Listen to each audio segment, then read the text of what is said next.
With Suicide Squad Kill the Justice League set to release later this year, I decided to go back and play through the Arkhamverse to get a refresher and relive some of the best games I've ever played. I've previously played the main 3 Arkham games developed by Rocksteady, but never played Arkham Origins or the DLC stories for Arkham Knight. I wanted to remedy that this time, and so I'll be making sure to go through each and every single game and all the DLC stories that are important to them. I was originally planning to do this up until Suicide Squad got released, but then it was reported that there would be a huge delay, so I don't want to wait to see what happens with that. I'm just going to do this right now because this is something I'm interested in. Now, this wasn't planned at all beforehand. I had just watched the gameplay video shown during the State of Play, and although I wasn't really impressed, it did get me to miss my time with the Arkham series. I booted up Arkham Asylum on my Steam Deck and decided to play a little bit of it just for fun. But 3 days later, I finished the game with 70% of the Riddler puzzles completed. So, I'll be talking about my experiences playing the game in 2023 after many years of not playing it, as well as what it was like when I first played the game. When Batman Arkham Asylum came out, I didn't own an Xbox 360 or a PS3, so I had to wait a few years to play it. I got to hear one of my friends talk about it at school constantly, so I was just waiting for the day I would actually get my hands on it. Luckily, one afternoon a few years down the line, my brother took me to a game shop and bought me a copy of the game for my 360. The moment I popped in that disc, my perception of Batman changed forever. Up until that point, I had been a pretty casual Batman fan. I grew up watching the Justice League animated series and had watched some of the live-action movies like Batman Forever and Batman and Robin. I know the latter two are a way cheesier take on the character, but I was still always drawn to him. I had a figure of Batman from the animated series that I would play with all the time, and he was definitely one of my favorite superheroes, although it was just mainly due to his appearance, because I thought he looked really cool. Playing Arkham Asylum gave me a new perspective on the character and his world. The game was dark and dripping with atmosphere. It felt like a more grown-up version of Batman that I hadn't been exposed to yet. All the characters clearly had years of past history with each other, and that made me want to learn more about them. Playing the game, I was able to see what Batman could really do for the first time. The way he would take out enemies one by one, leaving them in terror as they didn't know what to do, or the way that he would just jump into a large crowd of thugs and beat them down, not leaving a single person standing. It wasn't only exciting to see, it was incredible to play. I was able to feel like I was Batman. Batman Arkham Asylum solidified me as a Batman fan. It also made me really appreciate Kevin Conroy's Batman and Mark Hamill as the Joker. Their dynamic in the game was incredible. They bounced off each other so naturally. Batman was dark and brooding, he was intimidating, but he also had a strong sense of justice. You could clearly see this as he tried to save the doctors and guards in the asylum and stop Joker's plan. The Joker was intimidating, but also incredibly charming. I loved hearing his voice come in over the speakers. He always had something funny to say, and even when he was being awful and murdering people, he was so likable. This game also gave me an appreciation for the large rogues gallery that Batman has. Aside from Joker, we get to see Victor Zsasz, Harley Quinn, Poison Ivy, Killer Croc, Scarecrow, and Bane. I knew most of these characters, but this game did introduce me to both Victor Zsasz and Killer Croc, two of the more terrifying villains in this game. I found Killer Croc legitimately scary as a kid, and even when I played his section recently, I tensed up. I think finding the tapes scattered throughout the asylum really gave each of the villains more depth, and I found each of them genuinely interesting. I can't forget the Riddler either. Even though we don't physically see him, he is such a large part of the overall game since his riddles and trophies are scattered everywhere. I found them to be a really fun distraction that also helped me learn a lot more about Batman's world. Now, I wanted to talk a bit about the actual gameplay of the game itself, starting with the combat. The combat system in this game had a large impact on many action games at the time, as I'm sure you all know. It was a very straightforward system that consisted of one attack button, a counter button, and a stun button. As you earn gadgets in the game, you can use them to a small degree in combat to stun your enemies. The goal of the combat was to maintain a combo and to never stop until all the enemies were beaten down. It definitely feels like a rhythm game, which I've heard was one of the earlier concepts for the combat system. Fighting as Batman ends up being a beautiful dance of punching, kicking, and countering. What makes this combat so satisfying is the way all the animations naturally flow together. It never feels like you're just suddenly snapping into an awkward animation. It feels like you're just reacting to the battlefield and you feel so powerful. Now, in addition to the regular enemies you'll be facing, you'll also be introduced to new types like the knife-wielding enemies and the Titan enemies. Titan enemies are introduced early on and show up throughout the game. They pack a mean punch and you can't really do anything to them until you stun them. You have to wait for them to charge at you, throw a batarang at their head, then dodge to make them run into a wall. This will allow you to damage them, and sometimes you're able to ride them to smack other enemies in the room. As for knife-wielding enemies, you have to stun them before being able to hurt them. There are also a variety of enemies that will wield weapons like a pipe or a stun baton. These can usually be handled in the regular way, but you have to be careful for their attacks. The stun baton enemies in particular, you have to jump over and attack from behind, because if you try to hit them from the front, it'll result in you getting injured. We also have a few boss fights in the game to switch up the combat. Now, most people seem to agree that the boss fights in Arkham Asylum aren't as exciting as those in the future games. Most of them work very similarly to the normal fights in the game. Both the Bane fight and the final Joker fight are just dressed up Titan fights. Aside from those, the Harley Quinn and earlier Joker fights are just basically you fighting a room full of enemies.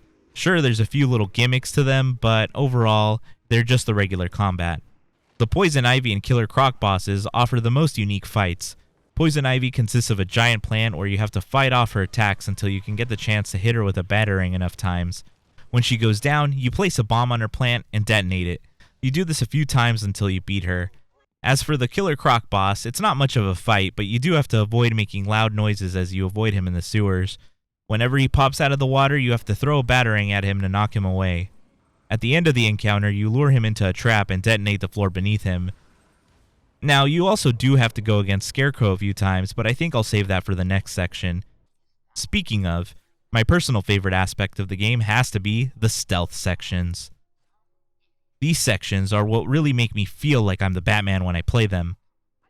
Usually, you walk into a room covered with Joker's thugs and have to plan out how you're going to take all of them out without alerting anyone. These start fairly simple, but do get harder as you progress through the story. You have a wide range of things you can do to take enemies out. If you really want to, you can even just start beating on an enemy and turn it into a full-on brawl, but gun-wielding enemies will make this harder. My personal favorite thing to do was start by doing silent takedowns on the enemies that were furthest away from everyone. It was fun to pick them off one by one until I'd leave a single enemy freaking out. The fact that the enemies legitimately react to their numbers being thinned out makes these sections so satisfying. It makes you feel almost like a slasher in a horror movie just taking all your victims out. I think a horror game with gameplay like this could be really fun. You're given a lot of different ways to do silent takedowns. You can sneak up behind an enemy and initiate one. You can grapple onto a ledge and grab an enemy, pulling him down. You can hang off a gargoyle and quickly pick up an enemy beneath you, dangling him off of it. You can even hide in a grate on the floor and pop out and take him down. When you get the explosive gel, you can also place them on a weak wall and lure an enemy to it, blowing it up and knocking them out. One of my personal favorite methods is actually using the grappling hook. If you're in the right position, you can just pull an enemy off the ledge. This is one of the most fun ways to take enemies out for me personally. All of these methods just work perfectly to take out a room, and it's really satisfying when you can do it without anyone noticing. As you get further into the game, these rooms become more difficult. Enemies start to patrol with guns. Eventually, they wise up and put mines on the gargoyles so they blow up after you use them, and they start wearing collars that alert the others when you take them down. Now, this can be to your advantage if you want to lure everyone somewhere to readjust yourself, but it can also mean that if you aren't quick enough to leave the area, you'll get caught, especially if you take an enemy down near another one. Switching gears, I'd like to talk about the Scarecrow sequences. I feel like they fit much more into the stealth section of the game, so that's why I decided to talk about them here. The main goal is to sneak around walls, avoiding Scarecrow's gaze, which looks like a giant spotlight. Typically, you just have to wait for him to start looking in another area until you can reach the end of his stage, where you shine the bat signal onto him, defeating him. As you progress, these sections get a little more difficult, and he introduces skeletons that you have to fight while still avoiding his sight.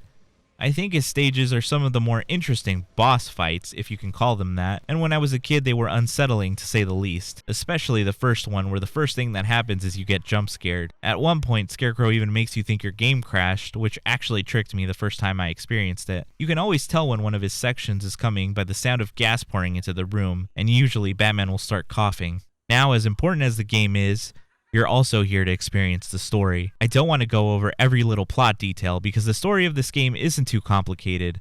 I think if you haven't played it, you should just give it a shot because it's not a super long game unless you plan to collect all the Riddler trophies. But a basic summary of it is, Batman is taking Joker into Arkham after he tried to hold the mayor hostage. Joker goes down without much of a fight, which makes Batman suspicious. As you go deeper into the asylum, Joker mentions that his gang is here because there was a fire at Blackgate Prison, so you start to realize he has a bigger plan. He escapes, and him and Harley take over control of the asylum. As Batman, you go deeper into the asylum trying to track Joker down. He keeps trying to slow you down, eventually even having a corrupt guard kidnap Commissioner Gordon. As you make your way deeper into the asylum, you encounter many villains who are out to get the Batman. You also meet a doctor who has been conducting experiments for something called Titan that Joker has been paying her to make. This is how you end up with these large prisoners that are total brutes. Joker plans to make an army of them and unleash hell on Gotham. Batman gets beaten down again and again as the night progresses, and it's even visible on his actual armor. By the end of the game, Joker's goons are everywhere. There's snipers patrolling the grounds.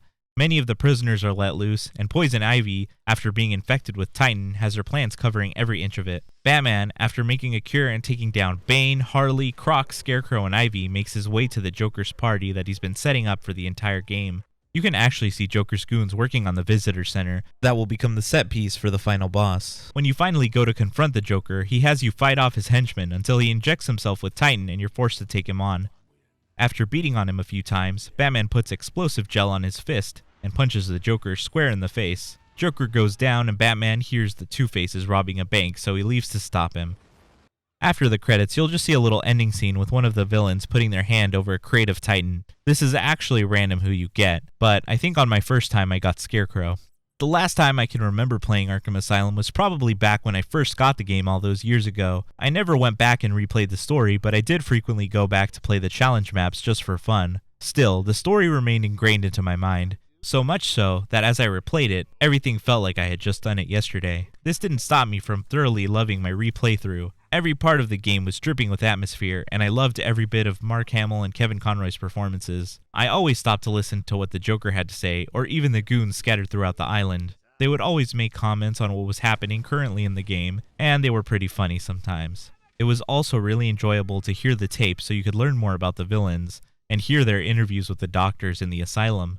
The combat encounters were always fun and made me feel like a total badass. Nothing tops the feeling of going through the stealth sections, and I can do those again and again without getting bored. The Riddler puzzles weren't too hard, especially since I remembered the locations to a lot of them, but they were enjoyable to collect, and I liked hearing Riddler's commentary every time. I especially love that you can hear him get more and more frustrated as you finish more of his puzzles. One of the aspects I appreciate the most about this game is the length. Most modern games love to bloat themselves with hours of side content that detracts from the main story. I've had a hard time fully enjoying some modern releases, but I found that I can really appreciate a game like Arkham Asylum that is fairly linear while still offering optional content to engage in. Unlike some other games, I actually liked collecting information about the world and kept wanting to seek it out. I know most of the side content in Arkham Asylum is just collectibles, but they weren't too difficult to find, and they always had you using new gear you collected throughout the game. I feel like some modern games are so large in scale and have so many different types of collectibles that it's hard to feel motivated to go out of your way to get them. Arkham Asylum doesn't have this issue because every environment is unique, well-crafted, and so focused that any collectibles stick out with just a tiny bit of searching. Some even offer nice bonus content like the challenge maps, which you can go back to after you finish the game just to enjoy the stealth or combat. You can also get concept art or more information on the villains of the game. This is a game that's both easy to replay and just as fun on each consecutive playthrough. I think this is truly a perfect introduction to both Batman and the Arkham franchise. Future games would go on to improve aspects and include much more content, but I think Arkham Asylum still stands as one of the best games I've ever played, and what I would consider my personal favorite of the series, at least at the time of writing this. If you haven't played it, I highly encourage it. It doesn't cost much to get it on PC, especially on a sale, and you can find it on most major platforms. I would personally recommend the Game of the Year edition on PC, with the Arkham Reborn mod to improve the textures of the game if your PC can handle it. I know the Arkham collection did change the visuals a bit, and I feel like playing it with the original art direction in mind is better, but no matter what way you play it, I'm sure you'll enjoy it. Let me know in the comments if this convinced you to try the game out, or what your favorite things about it are if you've already played it. I'm going to try to go over the rest of the games in the franchise, so I hope you'll stick around to see what I have to say about the other games. Thanks for watching, and be sure to share this video if you enjoyed it.